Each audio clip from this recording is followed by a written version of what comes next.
Hello दोस्तों, नमस्कार। Education guide channel में आपका स्वागत है। दोस्तों, आज है 21 सितंबर 2020 और 21 सितंबर 2020 से करंट अफेयर संबंधित जितने भी महत्वपूर्ण क्वेश्चन बन सकते हैं, सारे क्वेश्चन के बारे में डिटेल से डिस्कस करेंगे और हर क्वेश्चन से संबंधित इंपॉर्टेंट फैक्ट मैं आपको बताऊंगा।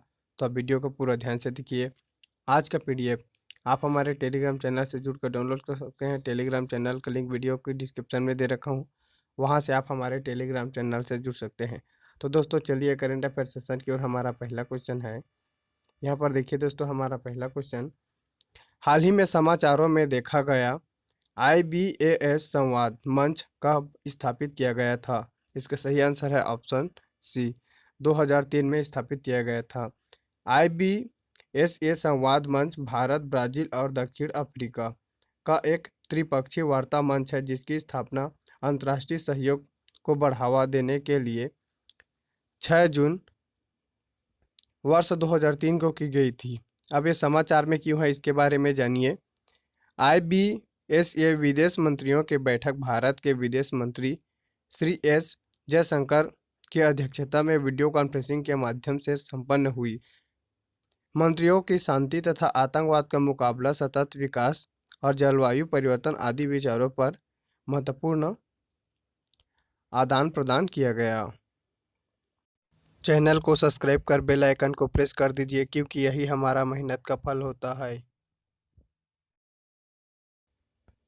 नेक्स्ट क्वेश्चन है, हाल ही में समाचारों में देखा गया गिलगित बाल्टिस्तान निम्नलिखित में से किसके साथ अपनी सीमा साझा नहीं करता है? इसका सही आंसर है ऑप्शन ए, अक्सर चीन के साथ साझा नहीं करता। पाकिस्तान सरकार ने गिलगित बाल्टिस्तान को एक पूर्ण प्रांत का दर्जा देने का फैसला किया है। अब यह एक स्वायत्त क्षेत्र है और बलूचिस्तान खैबर पख्तूनख्वा पंजाब और सिंध के बाद देश का 5वां प्रांत बन जाएगा। यह अक्सर चीन के साथ अपनी सीमा साझा नहीं करती है।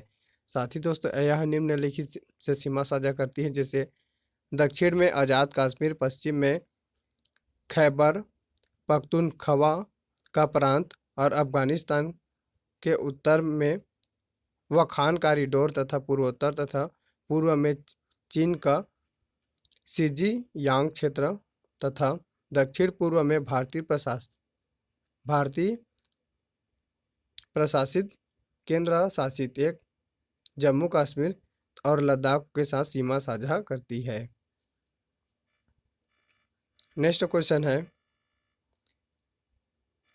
हाल ही में भू-स्थानिक सहयोग के लिए बुनियादी विनिमय और सहयोग समझौते भारत और किस देश के बीच एक समझौता होगा?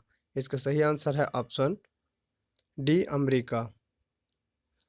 क्वेश्चन से रिलेटेड इंपॉर्टेंट फैक्ट देखते हैं। अमेरिका द्वारा भारत अमेरिका में आगामी 2+2 मंत्री स्तरीय वार्ता के दौरान दोनों देशों के बीच भू-स्थानिक सहयोग के लिए बुनियादी विनिमय तथा सहयोग समझौते पर हस्ताक्षर की इच्छा जाहिर की गई है। और दोस्तों, यह जो सहयोग समझौता होगा, इसका क्या महत्व होगा, इसके बारे में जानिए।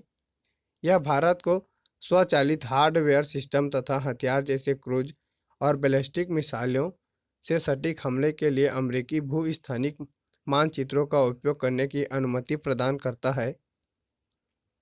भारत के लिए यह महत्वपूर्ण है क्योंकि वह संयुक्त राज्य अमेरिका के प्रीडेटर बी जैसे सशस्त्र मानव रहित हवाई वाहनों का भी अधिग्रहण करेगा। नेक्स्ट क्वेश्चन है, हाल ही में निम्नलिखित में से किस भारतीय नौसेना के विमान वाहक को नष्ट कर दिया गया है? इसका सही आंसर है ऑप्शन बी, INS विराट को नष्ट कर दिया गया है। भारतीय नौसेना का सेवानिवृत्त विमान वाहक पोत विराट को मुंबई से अपनी अंतिम यात्रा पर रवाना होगा। इसे गुजरात के भावनगर स्थित अलंग ले जाएगा और वहां दुनिया का सबसे बड़ा शिप ब्रेकिंग यार्ड में इसे नष्ट कर दिया जाएगा। अब दोस्तों, यह किस विषय में के लिए चर्चा में रहे, तो उसके बारे में जानिए। यह भारतीय नौसेना के सिंटूर श्रेणी विमान वाहक से संबंधित था। करीब 30 साल पहले भारतीय नौसेना में ऐशान से रहे INS विराट को 2017 को भारतीय नेवी की सेवा से मुक्त कर दिया गया था। यह आईएनएस विक्रमादित्य को 2013 में कश्मीर किए गए। नेक्स्ट क्वेश्चन है, हाल ही में निम्नलिखित में से किस भारतीय नौसेना के विमान वाहक को नष्ट कर दिया गया है? इसका सही आंसर है ऑप्शन बी, आईएनएस विराट को नष्ट कर दिया गया है। भारतीय नौसेना का सेवानिवृत्त विमान वाहक पोत विराट को मुंबई अपनी यात्रा पर रवाना होगा। इसे गुजरात के भावनगर स्थित अलग से ले जाया जाएगा, जहां दुनिया का सबसे बड़ी शिप ब्रेकिंग यार्ड में इन्हें नष्ट कर दिया जाएगा। यह भारतीय नौसेना के सेंटूर श्रेणी के विमान वाहक से संबंधित था। करीब 30 साल भारतीय नौसेना की शान रहे आईएनएस विराट को 2017 को भारतीय नेवी के सेवा से मुक्त कर दिया गया था। यह आईएनएस विक्रमादित्य को 2013 में कमीशन किए जाने से पहले भारतीय नौसेना का प्रमुख था। नेक्स्ट क्वेश्चन है, हाल ही में किसके द्वारा भारतीय राष्ट्रीय अंतरिक्ष संवर्धन तथा प्राधिकरण केंद्र की स्थापना की गई? इसका सही आंसर है ऑप्शन ए, अंतरिक्ष विभाग द्वारा। हाल ही में भारत सरकार के अंतरिक्ष विभाग के तहत एक स्वतंत्र नोडल एजेंसी भारतीय राष्ट्रीय अंतरिक्ष संवर्धन एवं प्राधिकरण केंद्र की स्थापना की गई। इन स्पेस एकल खिड़की नोडल एजेंसी होगी, जो कि निजी कंपनियों की गतिविधियों की अनुमति देती है और यह उनकी देखरेख भी करेगी। अंतरिक्ष विभाग के बारे में कुछ इम्पोर्टेंट फैक्ट जान लीजिए। यह एक भारतीय सहकारी विभाग है जो भारतीय अंतरिक्ष कार्यक्रम के प्रशासन के लिए जिम्मेदार है। अंतरिक्ष से संबंधित विभिन्न एजेंसियां तथा संस्थान इसरो सहित इसके दायरे में आते हैं। चैनल को सब्सक्राइब कर बेल आइकन को प्रेस कर दीजिए, क्योंकि यही हमारा मेहनत का फल होता है। नेक्स्ट क्वेश्चन है, हाल ही में एशिया गेम चेंजर अवार्ड 2020 से किसे सम्मानित किया गया? इसका सही आंसर है ऑप्शन सी, शेफ विकास खन्ना को एशिया गेम चेंजर अवार्ड 2020 से सम्मानित किया गया। यह पुरस्कार उन्हें पूरे भारत में लाखों लोगों के लिए खाद्य वितरण अभियान फीड इंडिया के माध्यम से कोविड-19 महामारी में भोजन प्रदान करने के लिए दिया गया। अमेरिका की यह गैर लाभकारी संगठन एशिया सोसाइटी ने 2014 में एशिया गेम चेंजर अवार्ड की शुरुआत की थी। संगठन में सम्मानित किए जाने वाले 6 लोगों को नामों में बुधवार की घोषणा की गई। उसमें से खन्ना एकमात्र भारतीय व्यक्ति थे। यह पुरस्कार सच्चे नेताओं को पहचान करता है और सम्मान भी करता है, जो एशिया के भविष्य के लिए सकारात्मक योगदान देते हैं। नेक्स्ट क्वेश्चन है, हाल ही में चर्चा में रहा आज़ादी पुस्तक के लेखक कौन है? इसका सही आंसर है ऑप्शन फर्स्ट, अरुंधति राय आज़ादी पुस्तक के लेखक है। अरुंधति राय आज़ादी फ्रीडम फास्टिंग फिक्शन नामक पुस्तक की लेखिका है। इसे पेंगुइन बुक्स लिमिटेड ने प्रकाशित किया है। यह निबंधों का संग्रह के साथ एक नॉन फिक्शन बुक है जो बढ़ती अधिनायकवाद की दुनिया में संतुलता का अर्थ दर्शाती है। साथ ही दोस्तों, जो लेखक है अरुंधति राय, इनका एक महत्वपूर्ण उपन्यास है the God of small things के लिए इन्हें जाना जाता है।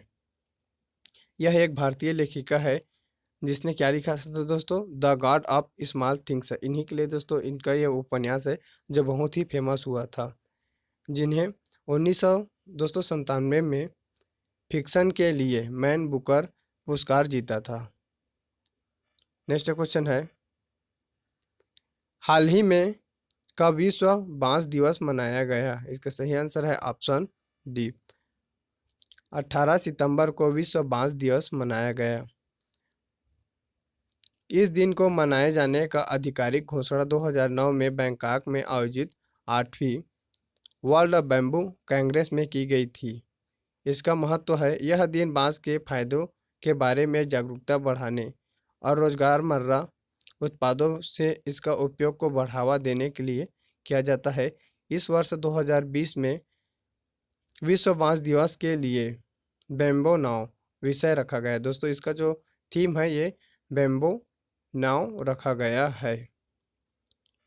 नेक्स्ट क्वेश्चन है, हाल ही में समाचारों में देखा गया बाघ मुद्रण की उत्पत्ति निम्नलिखित में से किस राज्य में हुई? इसका सही आंसर है option B, Madhya Pradesh. Question का स्पष्टीकरण देखते हैं। यह मध्य प्रदेश के धार जिले के बाग में उत्पन्न होने वाला एक पारंपरिक भारतीय हस्तशिल्प है जिसका नाम है बाग मुद्रण में प्रयुक्त सामग्री कपास, रेशम और टसर है। समाचार में दोस्तों अब ये क्यों रहा उसके बारे में जानिए। ट्राइफेड प्रोजेक्ट के तहत बाग मुद्रण की अग्रणी पद्मश्री यूसुफ खत्री बड़वानी ने आदिवासी कारीगरों को बाग प्रिंटिंग का प्रशिक्षण दे रहे हैं और इन्हें स्थानीय आदिवासियों को निरंतर आजीविका सुनिश्चित करने के लिए चंदेरी तथा महेश्वरी वस्त्र शिल्प के द्वारा प्रशिक्षित किया जा रहा है। साथ ही दोस्तों आज का प्रश्न जिसका आंसर आपको कमेंट बॉक्स में लिख कर बताना है, हाल ही में नासा के हालिया निष्कर्षों के साथ सूर्य का कौन सा नया चक्र शुरू हो गया? इसका दोस्तों आंसर आपको कमेंट बॉक्स में लिख कर बताना है। साथ ही दोस्तों कल का वीडियो जिस क्वेश्चन मैं पूछा था उसका आंसर है, हाल ही में महिलाओं के लिए 2020 यूएस ओपन टेनिस टूर्नामेंट किसने जीता? इसका सही आंसर है ऑप्शन बी, नाओमी ओसाका ने जीता है। करेंट अफेयर सेशन का यह वीडियो आपको कैसा लगा कमेंट बॉक्स में कमेंट करके ज़रूर बताइए। धन्यवाद।